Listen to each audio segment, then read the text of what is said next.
Episode 11 starts with Frank, who is sitting by a trash fire near the water, thinking about everything that has happened, and probably planning revenge. On TV, Billy Russo calls Frank a monster, trying to make himself look good. Dinah watches the same news in her office. She is very angry because she knows Russo eliminated her partner and is now lying to the public. She throws her coffee mug at the TV in frustration. In the city, Rollins is walking with CIA boss Marion James. They talk a bit, and Rollins tells her that Frank being alive is a big problem. Marion is angry because she thought Rollins was clean before she promoted him. Rollins does not feel guilty and calls Frank just a useless weapon now. Meanwhile, Frank is back at the hideout and finally spray painting the white skull on his vest. At Homeland Security, Dinah and Rafi watch Russo's interview. Rafi tells Dinah to find Frank and Micro to move things forward, then goes to handle things his own way. At Micro's house, a man pretending to be a cop knocks on the door. He asks how they know Frank. Sarah grabs a knife, but another fake cop shows up with a gun. They get captured. Frank and Micro check the screens and see what is happening at Micro's house. Micro runs to help his family, but Frank stops him.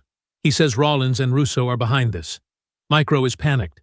Then they see that Micro's daughter escaped. Micro's daughter, Leo, is walking alone in the park when her phone rings. Frank tells her to throw away the phone and SIM card after the call. He gives her a safe place to go and says he will meet her there. Frank is finally getting ready for war.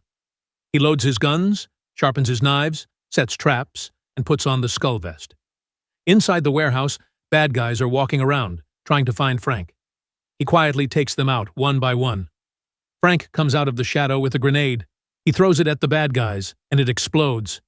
Then he starts shooting everyone, moving fast and smart, just like the Punisher should. He gets shot a lot, but his vest protects him. He keeps going, taking out the bad guys, one by one. Marion James talks to Rollins.